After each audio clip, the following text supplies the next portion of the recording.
Olá, fidelidade! Capítulo 10, As rodas da verdade. Efésios 3,14. Por causa disso me ponho de joelhos perante o Pai de nosso Senhor Jesus Cristo, do qual toda família nos céus e na terra toma o nome, para que me conceda, segundo as riquezas da sua glória, que eu seja fortalecido com poder pelo seu Espírito no homem interior, para que Cristo habite no meu coração pela fé, a fim de que, estando arraigado e fundado em amor, possa ser capaz de compreender com todos os santos qual é a largura, o comprimento, a profundidade e a altura, e conhecer o amor de Cristo que excede todo conhecimento, para que eu seja cheio de toda a plenitude de Deus. Ora, aquele que é capaz de fazer tudo muito mais abundantemente, além daquilo que peço ou penso, segundo o poder que em mim opera, a esse seja a glória na Igreja, por Jesus Cristo, em todas as gerações, para todos sempre. Amém. Eu tenho uma renda tão abundante, estável, confiável, que além de satisfazer todas as minhas necessidades, também me permite ajudar outras pessoas. Eu tenho uma renda tão abundante, estável, confiável, que além de satisfazer todas as minhas necessidades, também me permite ajudar outras pessoas. Eu tenho uma renda tão abundante, estável, confiável, que além de satisfazer todas as minhas necessidades, também me permite ajudar outras pessoas. O dinheiro é meu amigo. O dinheiro gosta de mim. Eu ganho mais dinheiro do que preciso. Eu sou um imã para ganhar dinheiro. O dinheiro é limpo. O dinheiro me concede tudo o que eu desejo. Eu gosto de dinheiro. Amo e utilizo o dinheiro com toda a sabedoria, de modo construtivo e com prudência. O dinheiro está constantemente circulando na minha vida. Eu me desfaço dele com alegria e ele volta multiplicado de um jeito maravilhoso. Isso é ótimo. O dinheiro flui para mim em avalanches de abundância. Eu o utilizo apenas para o bem e sou grato pelo meu bem e pelas riquezas da minha mente. A inteligência infinita governa e toma conta de todas as minhas transações financeiras. Vou prosperar independentemente do que eu faça. O dinheiro sempre tem espaço na minha vida. O dinheiro me dá oportunidades de conhecer bons restaurantes. O dinheiro faz parte da minha vida. Eu amo ganhar dinheiro. Deus está em minha mente, corpo e negócios. Suas palavras se tornam seus pensamentos. Seus pensamentos se tornam suas emoções. E suas emoções se tornam suas crenças. E suas crenças irão determinar o que você segue e faz. A harmonia, a saúde, o poder, a paz, a ordem e a perfeição de Deus está agora se manifestando no corpo e na mente da Luzimar Maia. Você coloca o nome para quem você está orando ou pedindo alguma coisa. Compartilhe e se inscreva no nosso canal para que nós possamos alcançar e fazer mais ainda por todas aquelas pessoas que nos seguem. Obrigado. Capítulo 10. As rodas da verdade. E ele lhe disse: Filho, tu sempre estás comigo, e todas as minhas coisas são tuas. Lucas 15, 31. A esfinge. E a semelhança dos seus rostos eram como o rosto de homem, e do lado direito todos os quatro tinham um rosto de leão, e do lado esquerdo todos os quatro tinham um rosto de boi, e também tinham um rosto de águia todos os quatro. Ezequiel 1, 10. A fim de manifestar, houve uma emanação do absoluto em dois fluxos de consciência chamados pai e mãe. A mãe geralmente é citada como o grande mar de substância ou luz no qual o pai se refletiu. A palavra mare ou mar às vezes é chamada de Virgem Maria. Portanto, O primeiro passo da manifestação foi o ser único virar tanto masculino quanto feminino.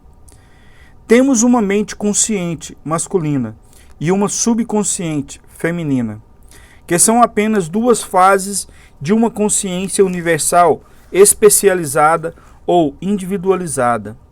Pareceria confuso se referir a Deus como mente, exceto se esclarecermos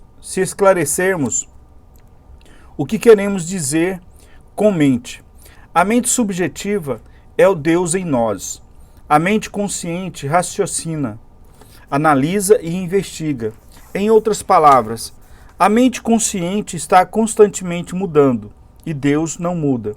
Ele é o mesmo ontem, hoje e o mesmo será para sempre. Consequentemente, o que muda não pode ser designado verdadeiramente Deus. Pressupor a investigação de algo é negar a onisciência e inteligência ilimitada do ser único. É verdade, claro, que tudo é Deus.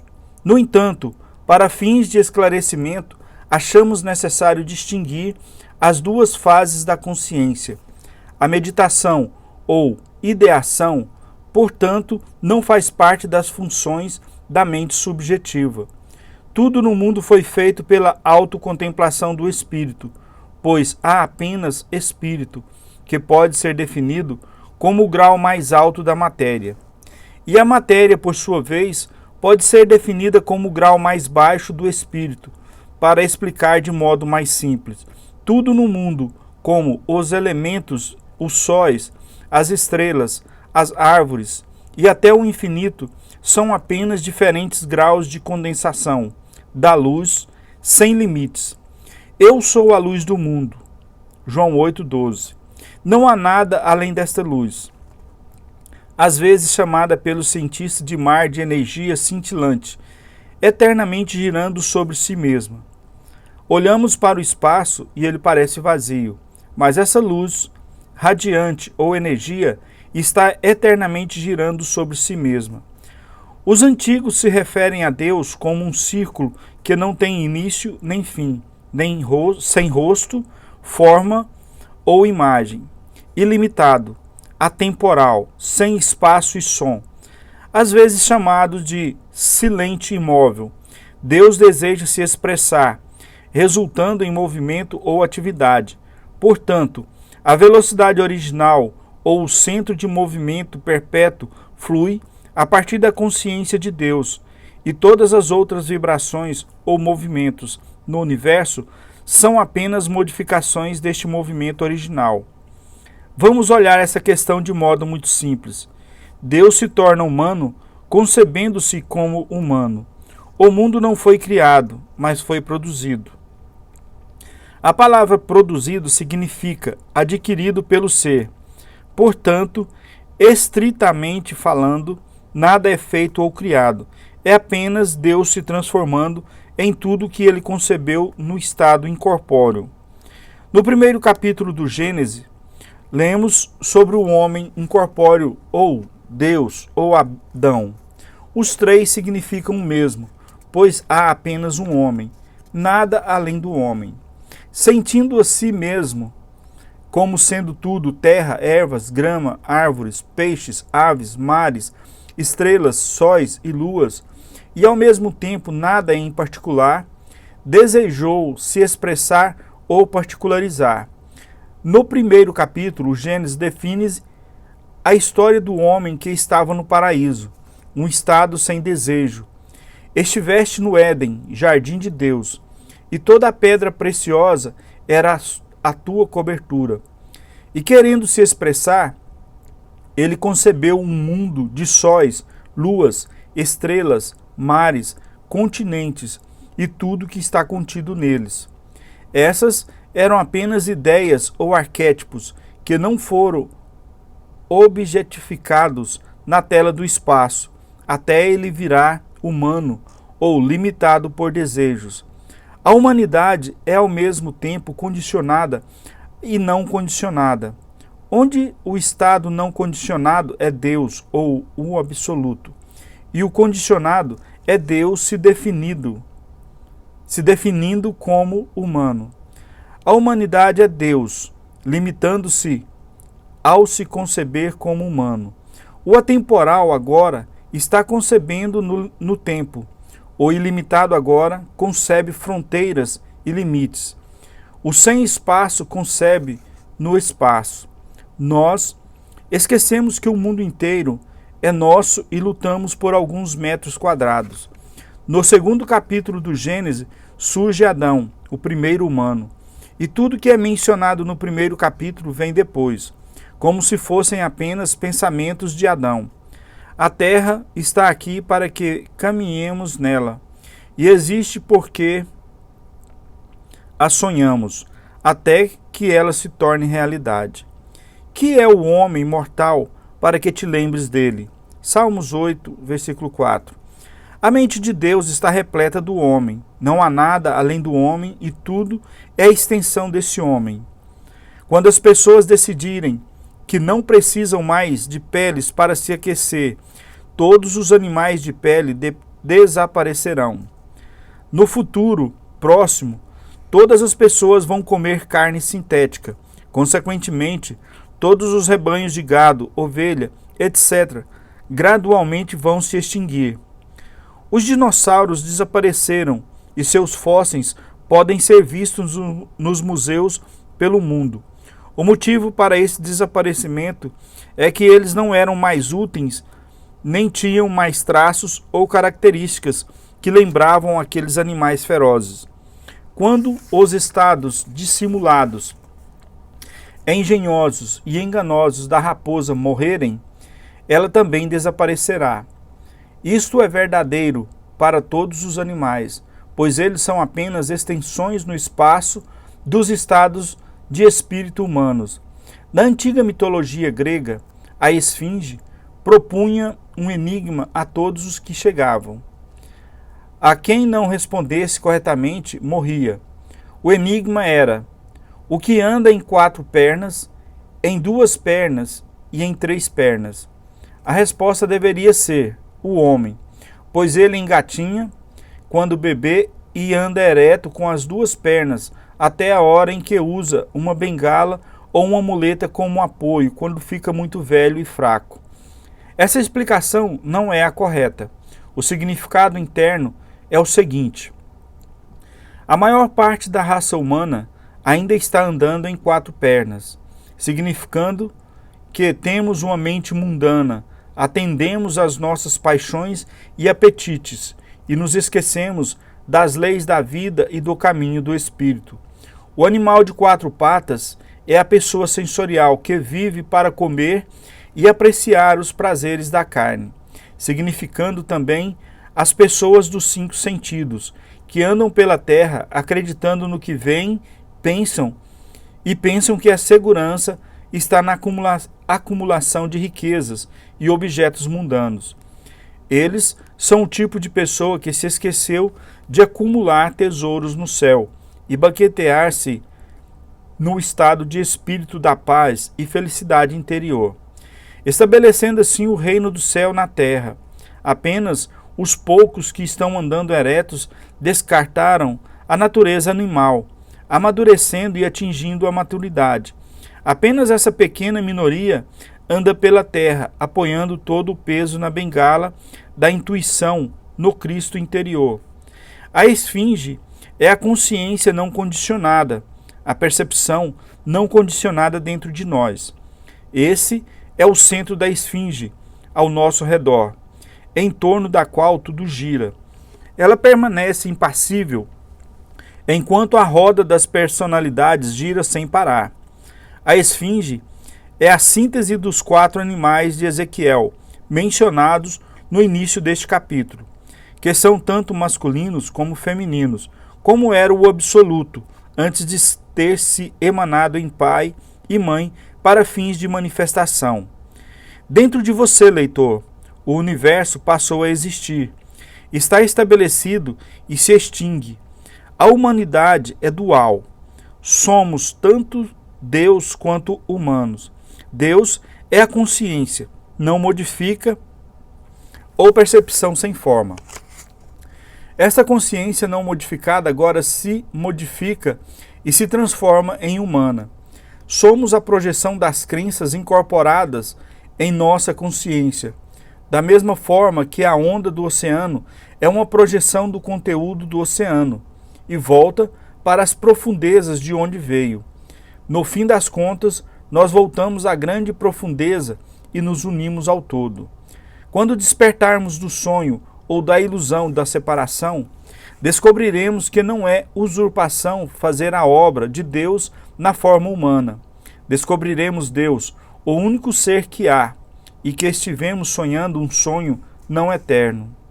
A visão sobre a qual o primeiro capítulo de Ezequiel fala, representando os 4 animais sagrados e a roda dentro das rodas, é explicada da seguinte forma. O ponto, Iod, é o primeiro círculo. Um ponto não tem dimensão, o que representa Deus ou a nossa consciência não condicionada. A percepção sem espaço e sem forma. O próximo círculo é o mundo criativo, o terceiro é o mundo formativo e o quarto círculo representa o mundo físico como vemos. Os 4 animais também representam as 4 letras hebraicas do nome Jeová. IHVH. O nome pelo qual tudo é criado. A primeira letra, Iod, representa a águia ou escorpião. A águia é um pássaro que paira sobre a tempestade e a tormenta, onde o céu está azul e limpo. Além disso, a águia olha diretamente para o sol e não fica cega, representando a nossa percepção de que o centro da causa e da onipotência está dentro de nós. A próxima letra, Re, é a capacidade de conceber a nossa visão ou ideal, simbolizado pelo leão, que representa nosso desejo. A terceira letra, Vav, representa um prego ou cimentar um estado fixo. Essa letra é representada pelo anjo ou Aquários, que significa meditação ou banquetear-se na realidade de estado desejado. Significa atualizar a ideia na consciência. Em outras palavras, é a sensação de ser o que desejamos e a sensação de fazer o que desejamos. A última letra, Re, simbolizada pelo touro, é o estado manifesto ou a objetificação do qual foi sentido de modo subjetivo ou internamente. Para resumir, os 4 animais mencionados são uma fórmula perfeita para a prece. A prática deste método vai fazer com que você perceba seu maior desejo. Primeiro, você percebe que a consciência é o Deus Todo-Poderoso, centro da onipotência, reconhecendo totalmente o poder interior. O segundo passo é a nova concepção de si, o seu desejo ou objetivo na vida. O que você deseja ser ou fazer. O terceiro passo é a sensação que une o desejo consciente ao objeto do desejo.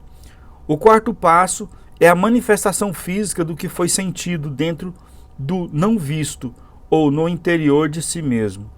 Podemos aprender uma lição com a natureza. A semente, o solo, a essência criativa resultam na árvore, planta ou fruto, dependendo do caso. Outro exemplo de eterna trindade, através da qual tudo é criado, consiste no hidrogênio e o oxigênio, somados à faísca elétrica que os une, gerando o produto resultante, água. Há 4 etapas para o desdobramento de todas as ideias. Suponha, por exemplo, que o seu principal desejo na vida seja ser um ótimo músico, que vai trazer felicidade para milhares ou milhões de pessoas. Faça a si mesmo a simples pergunta: posso sentir agora a naturalidade de ser um ótimo músico? Entre no estado de espírito da alegria de realmente ser esse músico. Você pode fazer isso apagando todas as evidências dos sentidos e contemplando silenciosamente a realidade do estado desejado.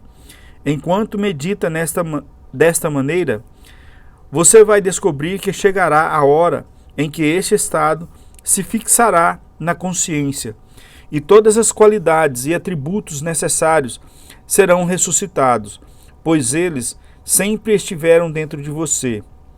Tudo que vemos ao nosso redor está em processo de mudança. Um fluxo constante impregna a natureza. Como o que é formado está constantemente retornando ao sem forma. O que muda não pode ser real, pois Deus não muda. Ele é o mesmo ontem, hoje e será o mesmo para sempre. Vemos a ilusão e acreditamos que seja real, mas na essência ela é invisível. Ver o real é se unir a ele. Estamos aqui pelo único motivo de crescer, e nesse crescimento descobrir e despertar para o verdadeiro eu. Todos os nossos pensamentos devem ser círculos ou laços de amor. Não entenderam o que eu os curava. Atraí-os como cordas humanas, com laços de amor. Oséias 11, 3 e 4. Para formar esse círculo perfeito, devemos pensar em harmonia com o uno, o belo e o bom. Às vezes isso é descrito como estar em sintonia com o infinito. Não somos compelidos a amar, mas temos liberdade para amar. O amor é espontâneo e jubiloso, e temos a capacidade de fornecer ou retê-lo. Não há compulsão de amar. Contudo, não existiria alegria a menos que conhecêssemos o oposto. Como poderíamos vivenciar a alegria sem conhecer a tristeza? Se fôssemos compelidos a amar, isso não seria amor, pois o amor deve ser entregue livremente. É possível fingir o amor devido à necessidade ou uma noção de dependência, mas isso não é amor. Deus se expressa como vida, amor, beleza, ordem, simetria e proporção. Quando os nossos pensamentos estão em sintonia com o infinito, eles formam um círculo ou circuito perfeito e voltam para nós, recalcados, sacudidos e transbordando. Quando nossos pensamentos são negativos, como acontece quando cedemos à tentação do cinismo, das críticas, da inveja ou da pena por nós mesmos ou por outra pessoa, não estamos em sintonia com o infinito. Consequentemente, não há polaridade e o círculo de bem não é formado. O dínamo parou. Como estudantes da verdade, devemos perceber que cada escassez, limitação ou circunstância adversa é resultado de estados de espírito negativos recebidos que retratam a fraqueza em nós. E como você sabe, a fraqueza é simplesmente a ausência de força. Ela vem do nada e não é nada. O remédio consiste em perceber que o centro da onipotência está em nós e, ao aquietar a mente, perceber com calma que toda a força e energia necessárias para superar qualquer situação agora são nossas. Este é o conhecimento interno e silencioso do místico, que é humildade diante de Deus e orgulhoso diante de outras pessoas. Saímos da meditação como um fio desencapado, carregados com energia suficiente para derreter toda a discórdia, dissolver todo o ódio e secar todas as lágrimas. Jesus vai da Galileia para a Judeia e da Judeia para a Galileia. Isto é simplesmente a união entre a mente consciente e a subconsciente no sentimento. A ideia que se mantém na mente consciente, Jesus, pode ser jogada na Judeia ou mente subconsciente se você sentir realidade dela. A mente subconsciente dá forma à impressão feita nela de maneiras que não conhecemos. Assim, tudo é manifestação. Quando o nosso desejo ou ideal aparece na tela do espaço, trata-se do retorno de Jesus à Galileia. Isso significa que agora estamos conscientemente despertos da objetificação do nosso desejo. No mapa, essa jornada se parece muito com um círculo perfeito, simbolizando a roda eterna da lei. Uma bateria é formada conectando-se pelos opostos de zinco e cobre, formando um circuito que produz energia. Esse processo se repete quando meditamos. Um pensamento deve ser carregado de energia ou emocionalizado pelo amor. Em outras palavras, devemos nos unir ao nosso ideal, sentindo a realidade do estado desejado em nós. Essa é a polarização do pensamento, ou a roda dentro das rodas. Então, quando começamos a rezar cientificamente e descobrir o nosso poder, tocando a realidade interior, vamos de uma glória a outra, até finalmente morrermos para todas as crenças e limitações do mundo e voltarmos ao paraíso. Devemos aprender a fechar os ouvidos para a confusão que nos cerca. Vamos abrir a audição interior e aspirar ardentemente. Deus fala para nós. Fala, Senhor, porque o teu servo ouve. 1 Samuel 3:9. Esse impulso que nos manda atrás dele é a nossa busca pelo eu interior. Eu verdadeiro, ou Cristo. Estamos para sempre ligados ao Uno. Somos rodas dentro da roda que não se move. O que é um dia, mês, ano, uma vida ou 1000 vidas? O tempo cessa para os que se voltam para dentro, visando a sabedoria, o poder e a glória. A jornada será esquecida quando alcançarmos o objetivo. Existe profundamente em nós algo que lembra a nossa origem e nos impulsiona de volta para ela.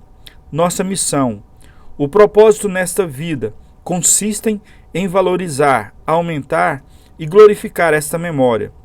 Seguir sinceramente o impulso interior até esta chama crescer através do cultivo, virar luz e nos preencher de modo que nos identifiquemos com ela. Agora podemos começar a nos unir ao todo, praticando diariamente o relacionamento perfeito entre o consciente e o subconsciente. Sabemos que Eva, o subconsciente de Adão, foi tirada da costela enquanto ele dormia. Como todos sabem, trata-se de uma alegoria cujo significado se mostra óbvio. É durante o sono que o subconsciente aparece. Ela vem da costela dele. As costelas simbolizam a proteção, porque protegem os órgãos vitais do corpo. Isso apenas retrata a natureza protetora do subconsciente. Durante o sono, Eva assume a função de instrutora. O subconsciente alimenta o corpo, que segue o processo interno, do qual a mente consciente está totalmente alheia. Disse que Eva deve se sujeitar a ele, para o bem ou para o mal. Nosso subconsciente era perfeito no começo, mas nós os poluímos, e da mesma forma que nós o degradamos e abusamos, podemos purificá-lo por meio de nossos pensamentos e estados de espírito. Ela foi servil ao marido todos os dias de sua vida. À noite, ela fala com ele, assume o controle e, de acordo com o estado de espírito dele antes de adormecer, ela aprecia, se os pensamentos dele forem sobre o bom e o belo. Ou tem experiências desagradáveis, se ele foi dormir em estado de espírito turbulento. Neste caso, Eva está simplesmente indicando que ele administrou a situação de forma incompetente. Ela também o instrui, orienta e diz o que lhe agrada. Devemos aprender a ter apenas o ideal mais exaltado e entronizar a paz e a felicidade como estado de espírito predominante, pois ao sustentar esse estado de consciência, tiramos as ervas daninhas do nosso jardim, onde crescerão apenas flores adoráveis. A prece eficaz vai mudar todas as dúvidas, os medos e outros estados negativos que estejam espreitando no subconsciente, devido a erros anteriores e superstições. Devemos ser um amante perfeito e dar toda atenção e dedicação ao subconsciente em vez da mente consciente. Não devemos nos confundir e misturá-las, mas precisamos aprender a diferenciá-las. Se aquietarmos a mente e entrarmos na sensação de amor e paz, perdoando todas as pessoas por colocar fardos de ressentimento no Cristo interior, então estaremos livres. Neste estado de espírito meditativo, de paz e alegria, podemos inclinar o ouvido para Eva, e ela falará com segurança interior ou através do que é conhecido como a voz calma da intuição. Ela nos dirá para onde ir e o que fazer. Quando um verdadeiro farol a nossos pés, ela pode nos aconselhar em sonho, mostrando a finalidade de algo. Por exemplo, se temos medo de uma doença, ela pode dramatizar nosso estado de espírito em um sonho, no qual nos vemos no hospital, atendidos por médicos e enfermeiras. Contudo, não existe destino inexorável, e este sonho pode ser explicado facilmente. O subconsciente raciocina apenas de modo dedutivo, tirando uma conclusão a partir do medo da doença que o indivíduo tem, e ela dramatiza este medo em um sonho. Contudo, é possível mudar o sonho e neutralizar completamente o medo através de uma contra-sugestão de saúde dada ao subconsciente. Podemos entrar no estado de espírito no qual a saúde é perfeita. Podemos entrar no estado de espírito no qual a saúde perfeita agora é nossa e sentir